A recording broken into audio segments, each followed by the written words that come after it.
안녕하세요. 저는 경기도 시흥에 사는 72세 여성입니다. 세상에는 참 기구한 사연이 많지만 저처럼 인생이 알 수 없는 쪽으로 흘러간 여자는 없을 거예요. 팔자가 원래 타고나길 그런 건지 사람들은 저에게 다복한 사람이라고 했다가 지금은 박복한 년이라고 하네요. 누구 말이 맞는 건지 모르겠지만 제가 이 나이 먹도록 알게 된 건 인생은 한 치 앞을 모른다는 것입니다. 저한테 무슨 일이 있었는지 궁금하시지 않으세요? 지금부터 한번 들려드리도록 할게요. 세상에 남편복 있고 자식복도 있는 여자 흔치 않습니다.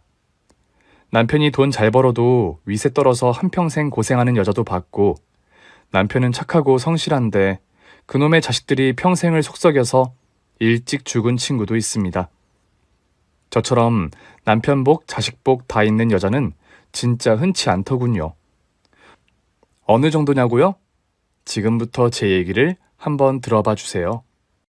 우리 남편으로 말할 것 같으면은 25년을 공무원 생활하면서 성실하게 일을 했고 집안이 대대로 땅 부자라 강원도 시골 땅만 수천 평을 가지고 있습니다.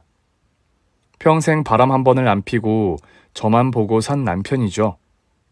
주변에서는 남편의 뭐가 그렇게 잘해주고 다정하느냐 그렇게 말하지만 10년간 한결같이 자기 전에 제 발목을 주물러주는 사람이 있다면 믿어지시겠어요? 저희 남편이 바로 그런 다정한 사람이에요. 자식들도 잘 되고 남편이 재산도 많으니 저는 마냥 행복한 삶을 살아야 하겠지요? 저를 알았던 사람들은 제가 드라마 속에나 나오는 그런 맘 편한 삶을 사는 여자인 줄 알겠지만요. 그건 속을 모르고 하는 얘기입니다. 천국 같아 보이는 제 결혼 생활이 사실은 지옥 같았다고 하면 믿어지시겠어요? 그런데 사실입니다. 가족의 평화라는 게 참 중요하죠. 겉보기에는 저희 집은 누구나 부러워할 만한 그런 집이 맞아요. 집안에 재산도 있고 자식 둘 있는데 아들들이 다 장가를 갔으니 남부러울 게 없죠. 큰애는 작은 사업, 둘째는 공무원 부부를 하면서 대단하진 않지만 나름 견실한 집안을 꾸려가는 가정들이죠.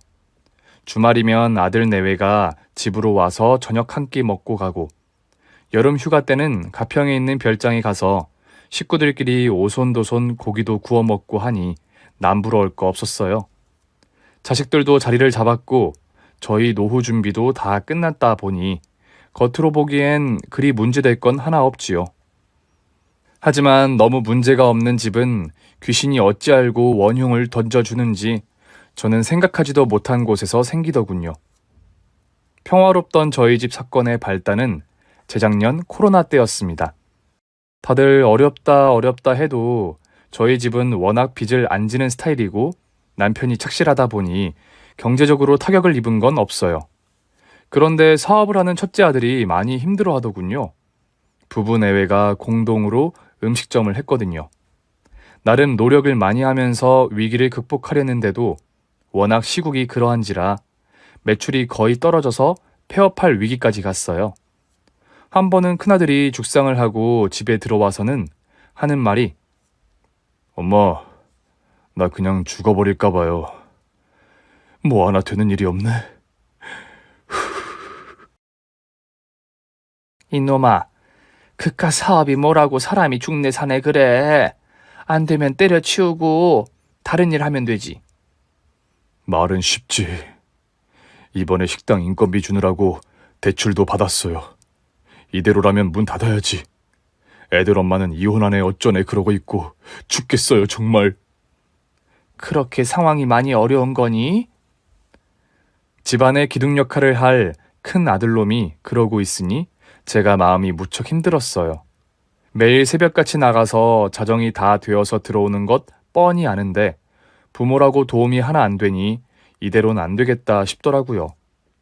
그래서 남편을 불러앉혀 놓고 제가 진지하게 말했어요. 여보, 큰아들 내외 좀 도와줍시다. 요즘 사업이 많이 어려워졌다나 봐요. 저런, 마음고생이 심하겠네. 어떻게 하면 좋을까? 어차피 칭의해 줄 건 미리 그냥 재산을 조금 물려주면 어때요? 당신 강원도 땅 좀 팔아요. 강원도 땅을? 그럼 우리 노후는 어떡하고?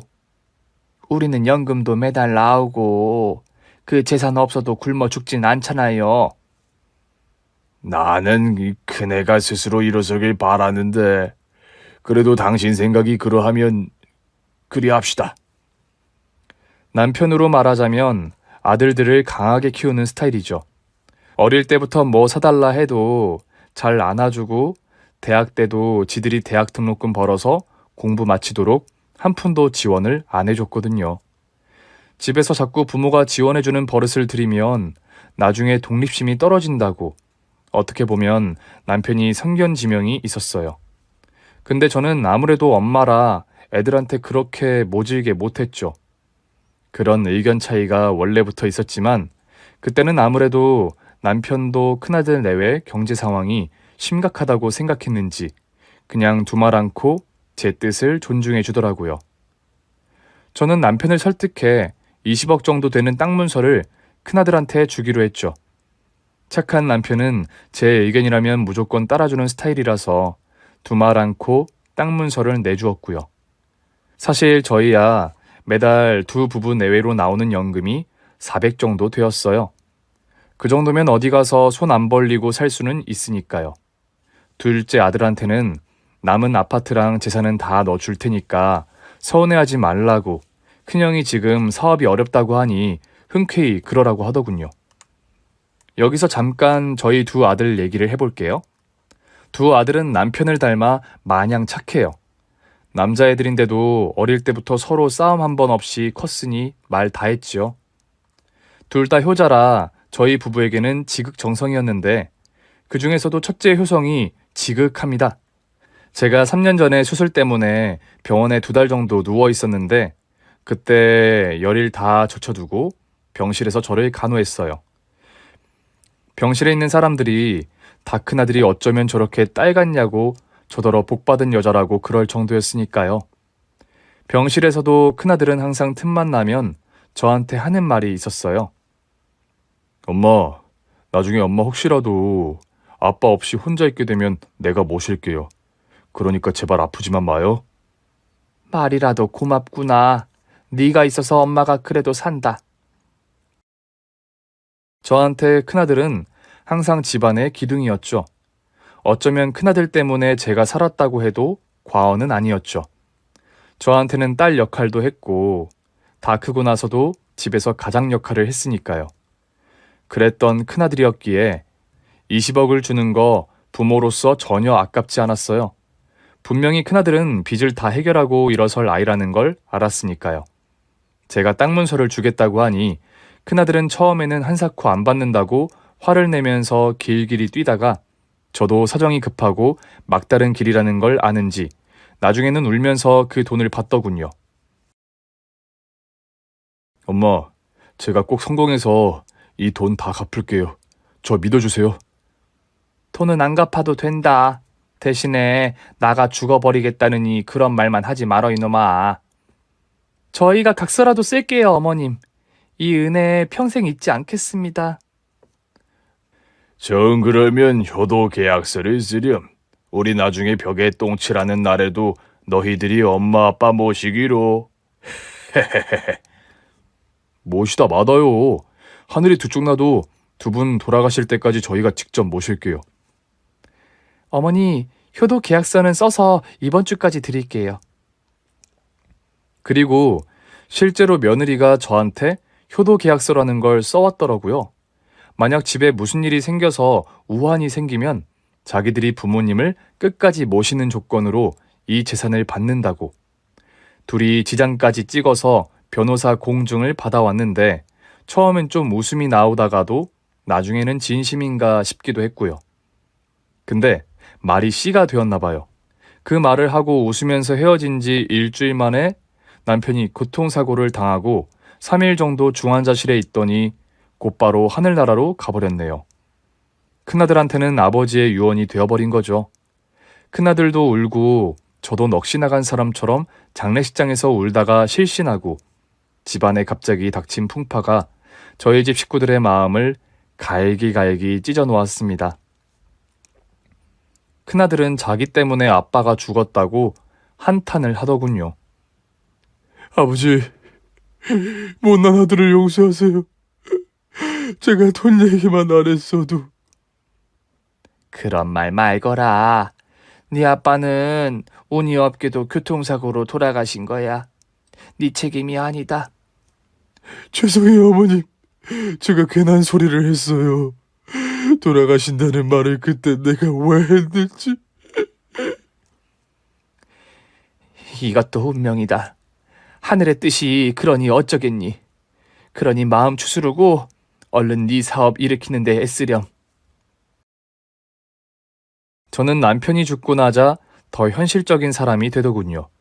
제가 냉정하게 생각하지 않으면 자식들이 우왕좌왕할 것 같아서 정신을 바짝 차리게 되더라고요. 남편을 화장하고 입관하는 날에는 눈에서 눈물 한 방울 안 나왔어요. 장례식장에서 하도 울어서 그런 것도 있고, 이제는 나라도 마음 단단히 먹고 살자, 그런 생각이었죠. 며느리들은 제가 매정한 사람이라고 아마 뒤에서 욕을 했을 수도 있어요. 그렇지만 저는 남편 없는 삶에 하루라도 빨리 적응을 해야 했죠. 죽은 사람은 죽은 사람이고 산 사람은 살아야 하잖아요. 정신없이 장례를 치르고 보니까 제가 해야 할 일이 또 남아있더군요. 바로 남편이 생전에 약속했던 대로 유산을 자식들한테 나눠주는 일이었어요. 어쩌면 사실 여기서부터가 비극의 씨앗이 되었다고 해도 과언이 아닙니다. 장례가 끝나고 남편의 유언장을 꺼내서 보았어요.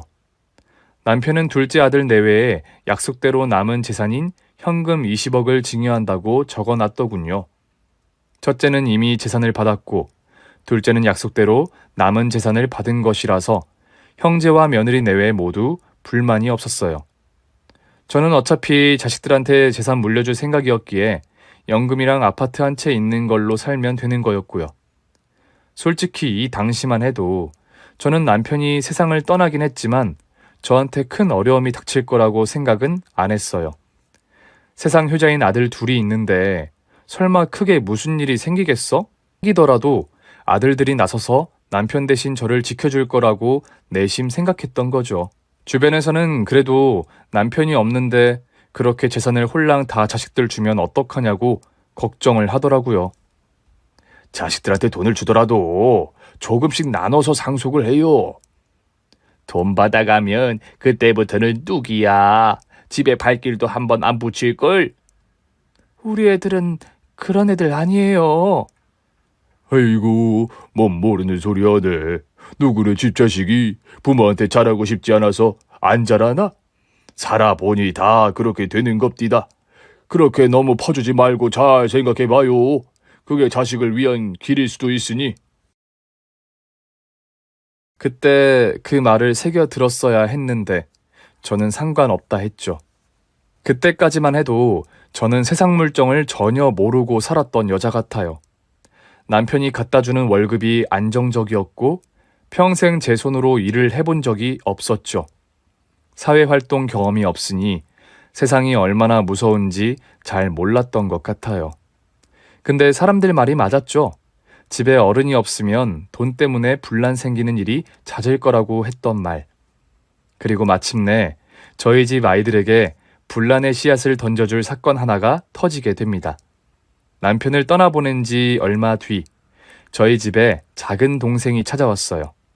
작은 동생은 해외에 작게 수출을 하는 무역업을 하고 있는데 워낙 기복이 심한 성격이어서 사업도 부침이 잦은 편이었지요.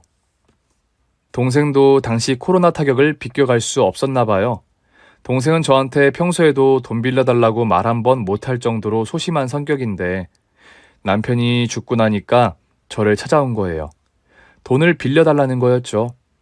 저한테 울며 불며 사정을 하는데 동생의 그런 모습을 저는 처음 봤습니다. 누나, 사업이 많이 어려워요. 나 1억만 좀 빌려줘요.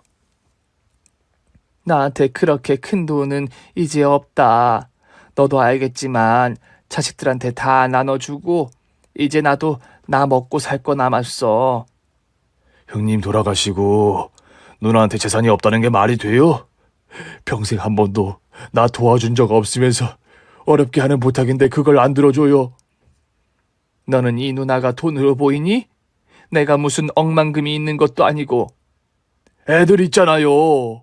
형님이 재산 다 물려주었을 텐데 1억도 못 빌려줘요? 누나가 말이라도 한번 꺼내봐요. 그래, 알았다. 그러면 잠깐만 있어봐.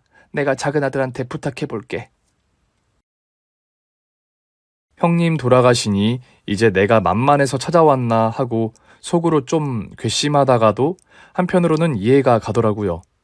누나라고 하나 있는 게 평생 도움 한 번 준 적 없는데 동생이 사업이 어렵다고 하는데 1억이 없어서 쩔쩔매는 게 민망하기도 했고요. 그런데 저야 이제 돈 한 푼 없는 여자니 의지할 건 자식밖에 없었죠. 그래서 남편이 죽고 현금으로 20억을 물려받은 둘째한테 부탁하면 1억 정도는 제 외삼촌에게 빌려줄 수 있겠다고 생각했던 거예요. 그래서 둘째 내외를 주말에 오라고 하고 동생한테 자연스럽게 그때 밥을 먹으면서 돈을 꿔달라는 얘기를 하라고 언지를 해주었죠. 그리고 주말에 둘째 내가 왔는데 외삼촌을 오랜만에 봐서 그런지 반갑게 대하더라고요. 저는 집에서 꽃게탕을 끓여서 둘째 아들 내외를 대접했죠. 같이 저녁밥을 먹을 때까진 분위기가 괜찮았어요. 그리고 상을 물린 다음에 동생이 제 눈치를 조금 보다가 둘째 아들한테 얘기를 꺼내더군요. 1억을 딱 2주만 쓰겠다. 이자는 섭섭하지 않게 주겠다. 은행 대출을 다 받아서 지금 많이 어렵다.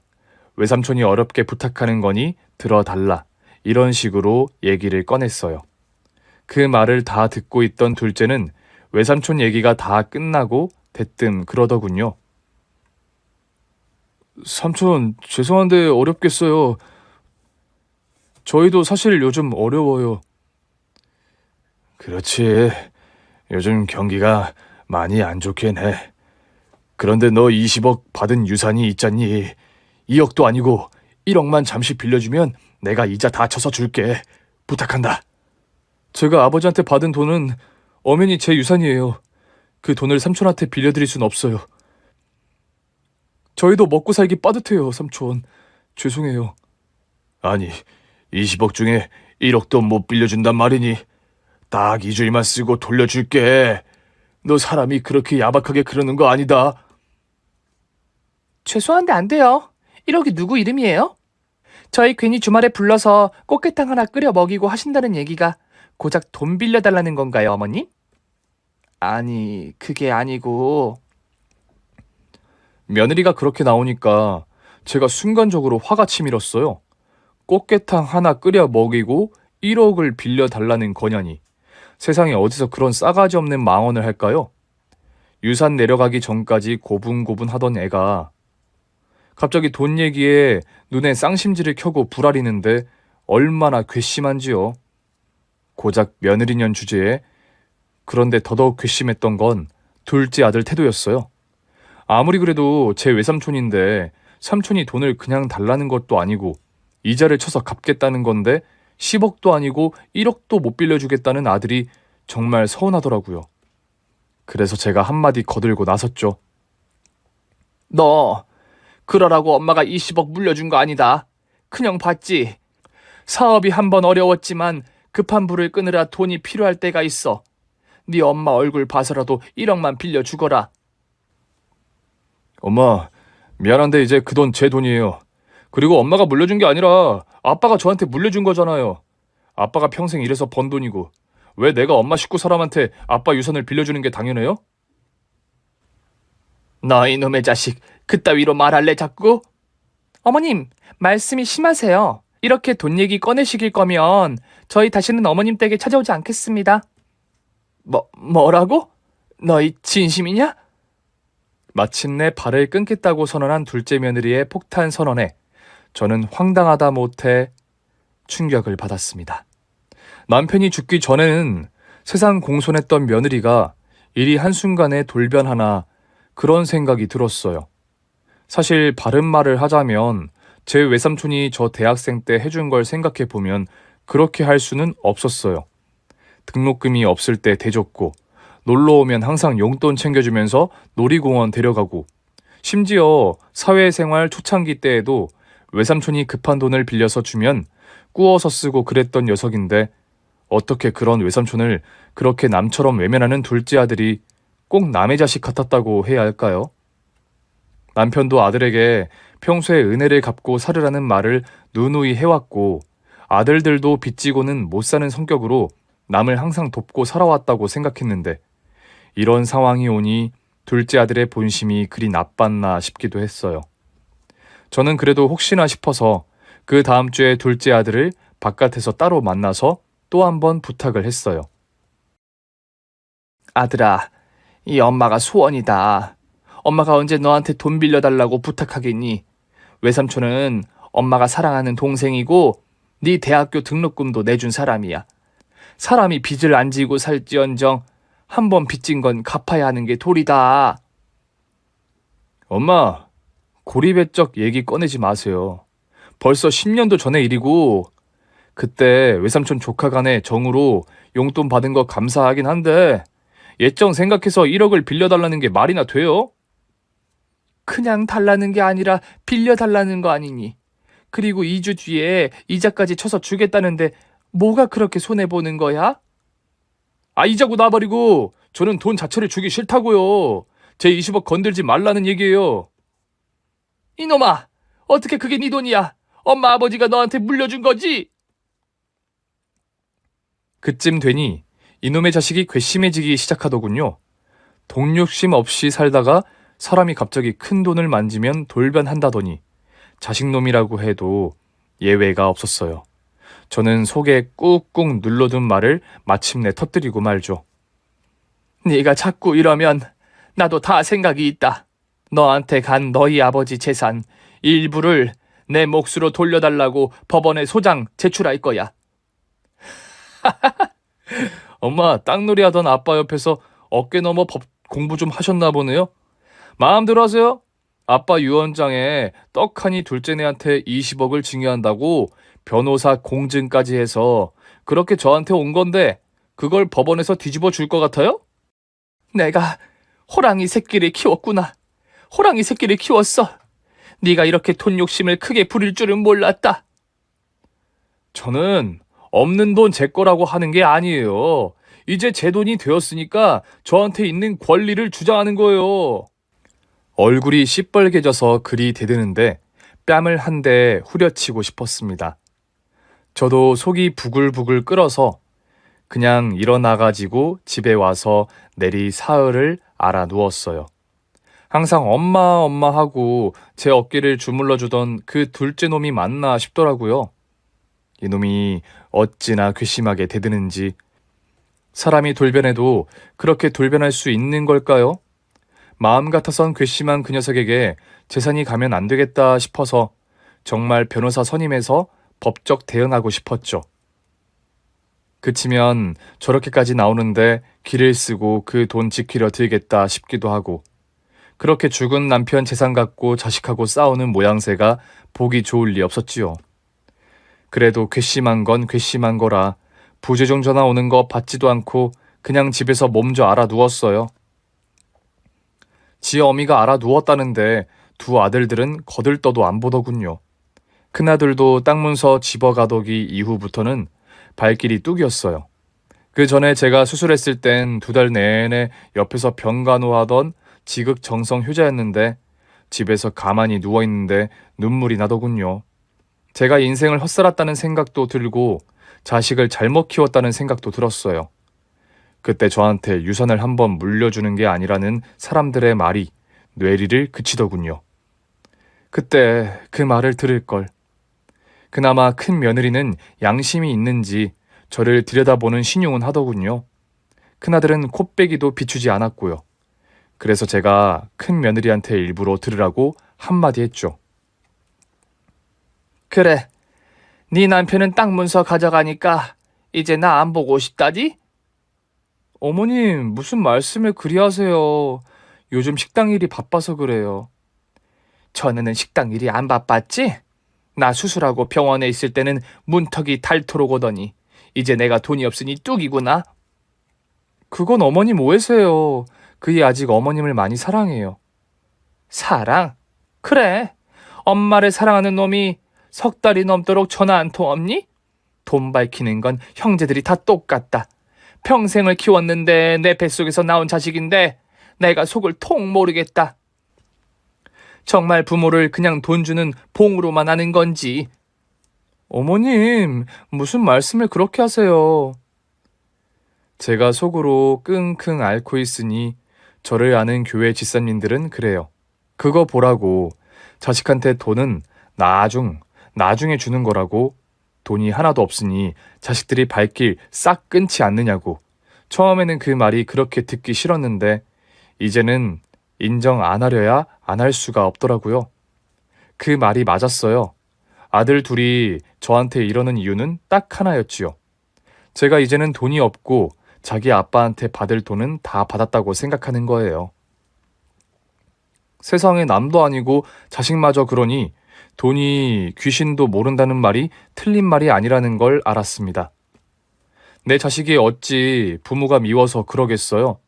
저들도 먹고 살기 바쁘니 그런다는 걸 알지만 그래도 자식된 도리가 돈 앞에서 와르르 무너지는 꼴을 보고 있으니까 저 역시 인생이 참 허무하다는 생각이 들었던 거죠. 자식하고 연을 끊고 살아야겠다. 나 혼자 그냥 조용히 어디 시골이라도 가야겠다. 그렇게 생각하면서 연락을 아예 안 하고 살았어요. 결국 돈을 못 빌린 동생은 저한테 누나 인생도 불쌍하다 어쩐다 하면서 그냥 등을 돌렸고요. 남편 없으니까 자식도 동생도 나를 그렇게 무시하더군요. 그냥 다 필요 없고 나 혼자 조용히 살아야겠다 생각하고 주변을 좀 정리했어요. 그러던 어느 날 낯선 번호로 전화가 한 통이 걸려오더군요. 무심코 받았는데 수화기 저편에서 여자가 다짜고짜 욕설을 해요. 자기가 진짜 철하고 저더러 가짜 철하고 길길이 날뛰는데 처음엔 웬 미친 여자가 전화를 잘못 걸었나 했더니 얘기를 듣고 보니 저희 남편 이름을 알아요. 누구냐고 물었는데 일단 만나재요. 만나면 자기가 다 설명을 하겠대요. 이렇게 된 마당에 뭐가 무섭나 싶어서 다음날 그 여자가 만나자는 커피숍으로 나갔어요. 그 여자는 나이가 나보다 10살은 어려 보이더군요. 화장은 잔뜩 진하게 하고 와서 저한테 하는 얘기가 남편 죽었으니 속이 후련하냐는 거예요. 대체 그게 무슨 말이에요? 왜 난데없이 사람을 몰아세워요? 당신이 누군데? 나는 당신 죽은 남편의 진짜 처요. 나 당신 진즉에 찾아오고 싶었는데 여기까지 오는데 30년 걸렸네. 진짜 철하니 그게 무슨 망언이야? 무슨 근거로 그런 말을 하는 거야? 그런데 얘기를 듣고 보니 기가 막혀요. 이 여자는 남편이 오래전에 결혼한 본처인데 그때는 호적 정리가 안 되던 시절이라 결혼을 하고 그냥 살았던 모양이에요.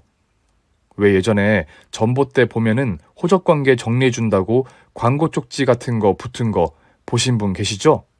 그때 그 호적관계 정리해주는 걸로 변호사들이 돈을 많이 벌었다죠. 아무튼 그 시절에 남편은 이미 아내가 있었고 이 여자랑 결혼 생활을 하다가 불화로 집을 뛰쳐나왔던 거예요. 그리고 저를 만나서 마음이 맞았는데 조강지처한테 이혼을 하자고 하니 절대 안 된다고 길길이 뛴 거죠. 그래서 남편은 호적을 새로 팠고 그 다음에 저랑 서류상 부부가 된 거였죠. 여자는 자기가 남편의 진짜 처라는 걸 밝히기 위해 그 당시 남편의 육필로 쓴 편지와 젊을 때 사진 같은 걸 보여주더군요. 그걸 다 훑어보고 있으니 인정을 안 할 수가 없었어요. 그러니까 어느 날 내 눈앞에 남편의 숨겨둔 본처가 나타난 거예요. 나 이제 와서 뭐 어쩌자고 당신 찾아온 거 아니에요. 우리도 늙을 대로 늙었는데 이제 와서 누가 진짜 마누라냐 따지려고 온 것도 아니고. 그럼 여기 나타난 이유는 딱 하나겠네. 이런 말 미안하긴 한데 나도 남편한테 예전부터 연락을 해왔어요. 당신 재산은 반은 내 거라고. 이제라도 정리하자고. 근데 남편은 내 얘기를 귓등으로도 안 듣더군요. 나중에는 전화하면 그냥 뚝 끊어버리고 몇 달 전에는 강원도에서 가진 땅을 둘째한테 물려줬다고 하길래 내가 변호사 선임해서 안 그래도 소송 걸라고 그랬어요. 그래서 지금에 와서 뭘 어쩌자는 거예요? 땅이야 소송으로 찾는데 시간은 좀 걸리겠지만 일단 그 둘째라는 남자한테 간 돈 20억은 내가 내 몫을 챙겨야겠어.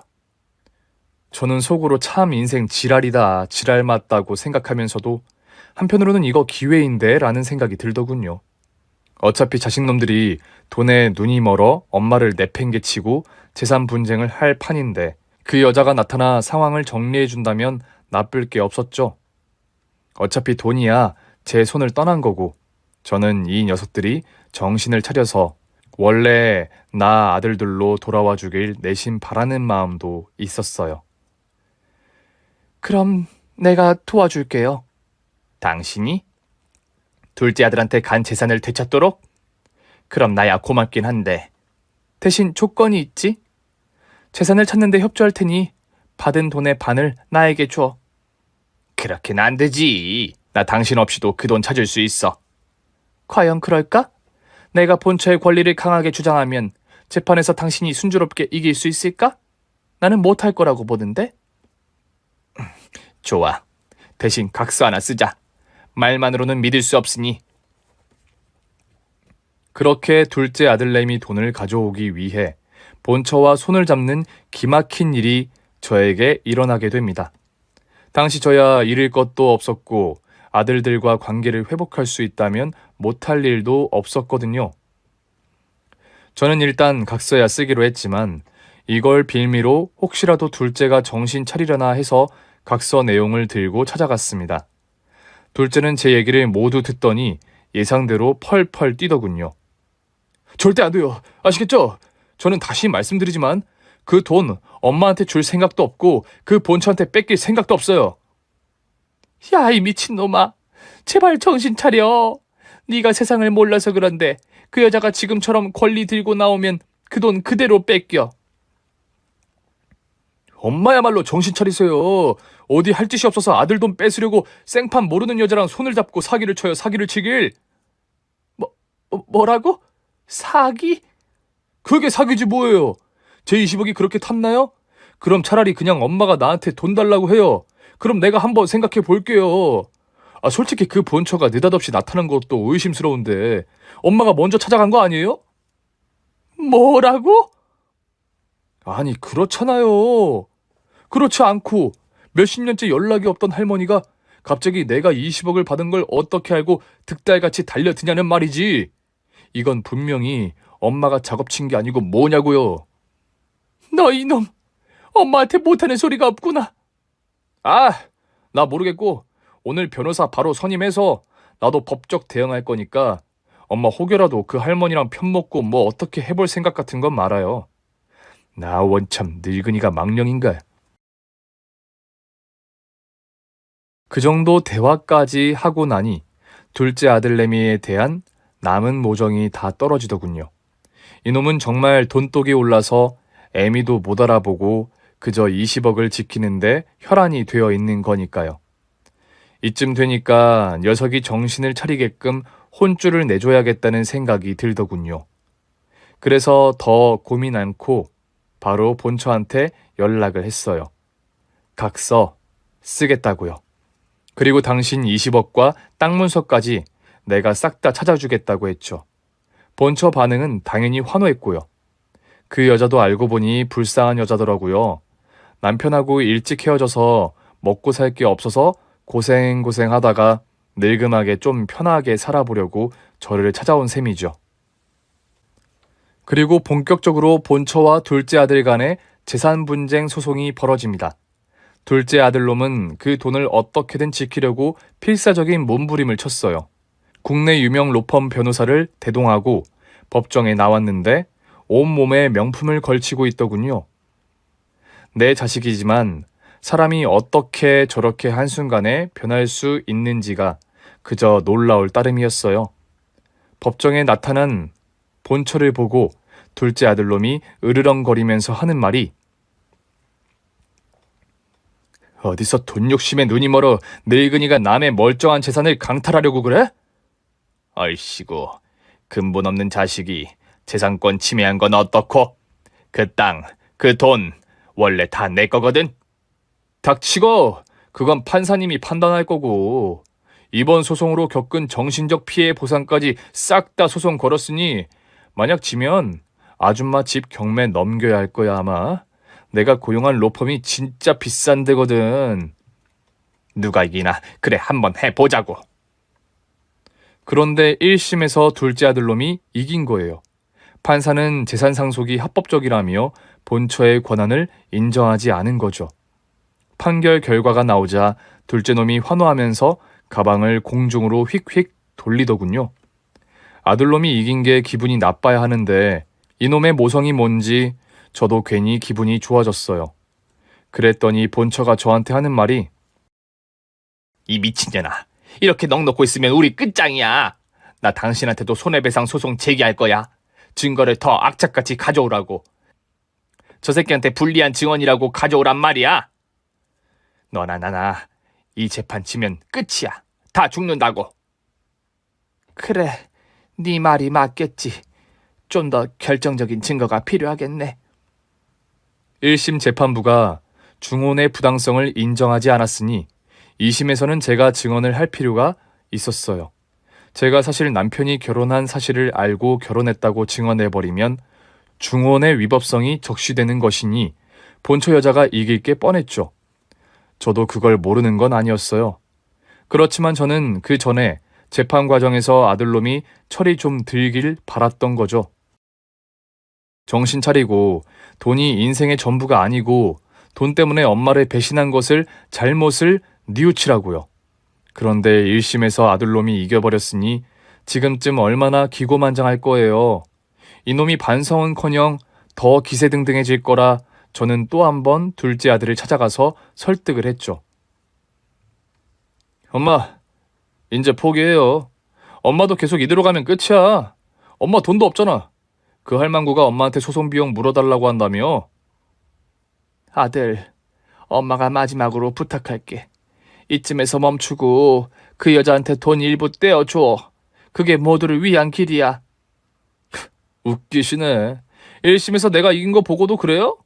지금 판세가 누구한테 유리하게 돌아가는지 전혀 감을 못 잡으시는 것 같은데? 너 정말 대책이 없구나. 엄마가 2심에서 어떻게 나오든 상관없다는 말이니? 그거야 엄마가 알아서 하실 일이지. 무슨 짓을 해도 1심 결과를 뒤집을 순 없을 테니 큰 기대 마시고요. 안 되겠더라고요. 돈을 다 잃기 전에는 깨닫지 못할 거라는 걸 그때 저는 인정할 수밖에 없겠더라고요. 그래서 저도 결심을 했죠. 재판에서 증언을 하기로. 원래 본처와의 결혼을 알고 제가 중혼을 남편과 의도적으로 짜고 한 걸로 하기로. 그렇게 2심이 열리던 날, 둘째 아들은 어떤 일이 벌어질지도 모른 채 득이양양하게 재판에 나왔더군요. 아들은 추가 증거는 더 없을 거라고 생각했는지 판사의 질문에 따로 변호인이 설명도 하지 않았어요. 그때 저희 쪽 변호인이 저를 증인으로 불러 세워 저는 판사님 앞에서 이렇게 설명해 드렸습니다. 존경하는 판사님, 저는 오래전 남편을 만나 너무나도 사랑한 나머지 결혼을 결심했지만 지금 이 순간 이 결혼이 사실은 중혼임을 알고 있었다는 걸 인정하지 않을 수 없습니다. 남편이 당시 결혼을 했다는 걸 알았고 또 그럼에도 불구하고 남편의 제안으로 혼인신고를 하게 되었어요. 그때 당시에는 혼란스러웠던 시기라 서류 정리가 제대로 되지 않았지만 이제라도 제 결혼이 허위였다는 것을 고백하고 싶습니다. 제가 이 증언을 하자 재판정 안은 싸한 분위기가 되었고 둘째 아들의 표정을 보니 똥 씹은 표정이더군요. 재판 결과요? 당연히 2심에서 본처가 이겼죠. 재판부는 이 결혼이 허위이며 따라서 둘째 아들에게 간 재산을 다시 본처에게 돌려주라는 판결을 내리게 됩니다. 둘째 아들은 판결문 선고 이후 현장에서 갑자기 웃옷을 벗더니 본처인 여자한테 고래고래 소리를 지르면서 욕을 하더군요. 이미 늦었죠. 본처는 득이양양한 웃음을 지으면서 재판장을 떠났어요. 결국 둘째 아들의 20억은 본처에게로 넘어갔고 저는 그에게서 약속된 돈을 받고 이 재판을 마무리하게 됩니다. 하지만 문제는 제가 살던 아파트도 남편 명의로 되어 있어서 이 아파트도 넘겨야 했어요. 순간 오갈 데가 없어진 저는 당연히 큰 아들네라 피신을 가게 되었죠. 둘째 아들이 그렇게 길길이 날뛰는 와중에도 큰아들은 여전히 엄마 편을 들어줄 거라고 생각했던 겁니다. 완전히 저의 착각이었죠. 큰아들이요? 일주일 정도는 불쌍한 사람 도와주는 심정으로 저를 지켜보더니 그 다음날 저한테 그러더군요. 어머니, 이제 따로 나가 사셔야죠. 저희랑 언제까지 있을 순 없잖아요. 너 아빠 돌아가시고 나서 엄마 모시기로 한 거 기억 안 나니? 효도 계약서를 쓸 땐 언제고 이렇게 늙은 엄마를 매몰차게 버릴 수가 있니? 제가요? 저는 그런 약속한 거 없어요. 효도계약서는 그냥 웃자고 쓴 거지.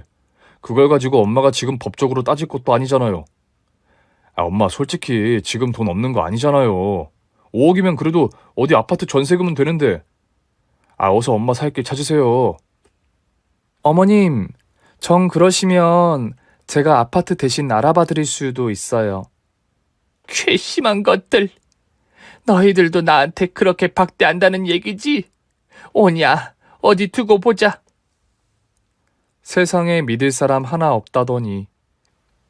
아들 둘 있는 거 둘째네한테 배신당한 저는 결국 첫째 아들한테도 마음의 상처를 입고 결국 소송을 걸게 됩니다. 부모 자식 간의 정? 사람 간의 인연? 그런 거 다 필요 없더군요. 세상에서 제일 깔끔한 게 바로 법입니다. 그냥 법대로 하면 모든 게 해결이 된다는 걸 저는 그때까진 모르고 살았어요. 그냥 막연하게 자식한테 기대고 살려고만 했지 제가 세상 물정을 한참 몰랐죠. 제가 소송을 한다고 하니 큰 아들 내외는 콧방귀도 안 끼더군요. 엄마, 고작 그 애들 장난 같은 효도계약서 한 장으로 소송 거신다고요? 엄마 소송에서 지면 제 쪽 변호사비도 물어야 해요. 자신 있으세요? 엄마는 이제 너 같은 아들 없는 셈 치기로 했다. 자식한테 잘해줘도 하등 소용없다는 사람들 말이 다 맞다. 죽은 네 아빠가 억울하지 않게 하기 위해서라도 내가 너희에게 간 땅 다시 찾을 거야. 어디 어머님 마음대로 해보세요. 세상이 어디 그렇게 어머님 마음처럼 호락호락한 줄 아세요? 뭐라고? 니년이 아주 입만 살아서 시어머니 앞에서 못하는 소리가 없구나. 오냐, 어디 한번 해보자. 그리고 저는 두 번째 재판을 했죠.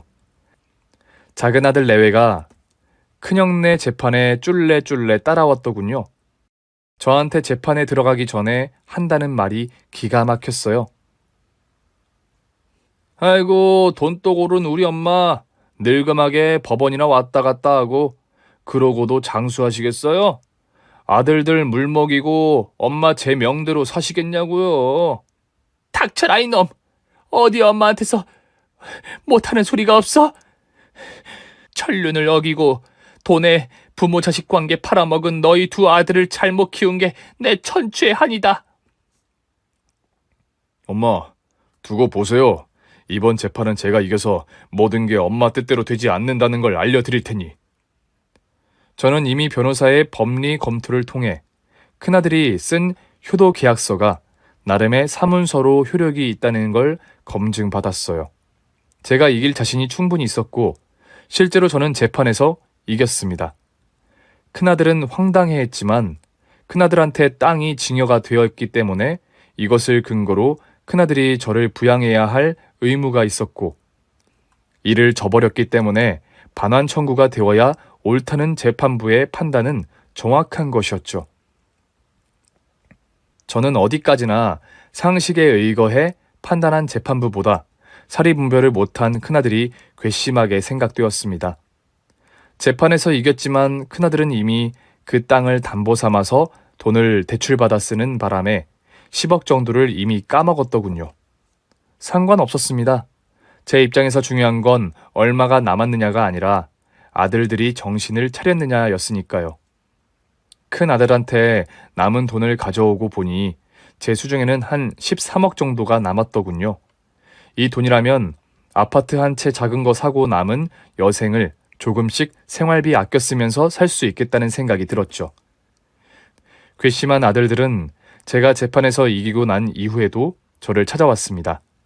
자기들이 돈에 눈이 어두워서 늙은 엄마를 못 알아봤지만 사실 욕심 때문에 그런 거고 본래 마음은 그렇지 않다고요. 엄마, 제가 죽을 죄를 지었어요. 제발 저를 용서하세요. 어머님, 저희가 잘못했어요. 그러니 노여움 푸시고 저희랑 다시 같이 지내요. 다 부질없는 말이었죠. 그 녀석들도 이제 엄마한테 돈 몇 푼 없다는 걸 알았을 테고 다시 원래 생활로 돌아가다 보니 돈이 전부가 아니라는 걸 깨달은 셈일 테죠. 그런데 사람 인생에는 한 번 지나가면 돌이킬 수 없는 것도 있잖아요. 아무리 부모와 자식의 관계라고 하지만 이미 저는 마음의 상처를 많이 입었고 또 이제는 자식을 신경 쓰느라고 제 남은 인생을 허비하면 안 되겠다는 생각마저 들었으니까요. 미안하지만 나는 이제부터 너희들과 연을 끊을 작정이다. 너희들도 나한테 이제 돈이 없다는 걸 알았으니 미련이 없을 거야. 엄마 나중에 죽으면 장례도 필요 없다. 마지막 자식의 돌이라도 하고 싶으면 강에다 그냥 뿌려. 그리고 제발 돈 거리면서 살지 말거라. 사람의 인생이 돈으로 해결할 수 없는 일도 많고 사람이 먼저지 절대 돈이 먼저가 아니라는 사실을 너희들이 꼭 알았으면 좋겠구나. 그 이후로도 큰아들, 작은아들은 명절 때 되면은 어떻게 알았는지 제가 사는 아파트로 찾아와서 사죄를 하면서 저를 챙긴답시고 했지만 저는 이제 정말 더 이상 자식들한테 미련이 없어서 그 아파트도 다시 팔고 전화번호 싹 바꾸고 그리고 아무도 모르는 시골에서 혼자 살아가고 있습니다. 이렇게 다시 혼자가 되고 보니 죽은 남편이 그립고 인생 무상이란 생각도 들지만 이제는 마음이 참 편해요. 사람이 돈 때문에 얼마나 악해질 수 있고 아무리 부모 자식 간이라도 돈 때문에 관계가 틀어질 수 있다는 걸 알고 보니 이 세상에 믿을 건 나 하나뿐이라는 생각도 듭니다. 이제 제가 왜 사연 서두에서 제가 저를 불쌍한 여자라고 했는지 조금은 아시겠죠? 물론 세상에 돈 1억도 없어서 힘들게 사는 사람도 많지만 저는 꼭 행복이 돈에 달린 건 아니라는 생각이 이제는 드네요. 돈이 좀 없더라도 부모 자식이 서로 돕고 기대면서 마음 편하게 사는 게 진정한 행복이 아닐까요? 오늘 제 사연을 들어주신 분들 중 돈 때문에 마음고생하는 분들이 있다면 조금이나마 위로가 되길 바라는 마음입니다. 들어주셔서 감사합니다. 드라마 같은 사연 잘 들었습니다. 자식과 부모가 이렇게 돈으로 싸우는 일이 현실에서도 비일비재하네요. 하지만 천륜이란 돈으로 어떻게 해볼 수 있는 게 아니겠죠? 돈이 없어도 고민, 돈이 많아도 고민. 세상살이는 이렇게 돌고 도는 와중에 서로 조금이라도 더 나은 행복을 찾는 일이 아닐까 싶네요. 그럼 구독자 여러분들, 오늘도 좋은 하루 되시길 바라며 저는 다음번 더 재미있는 사연으로 찾아뵙겠습니다. 감사합니다.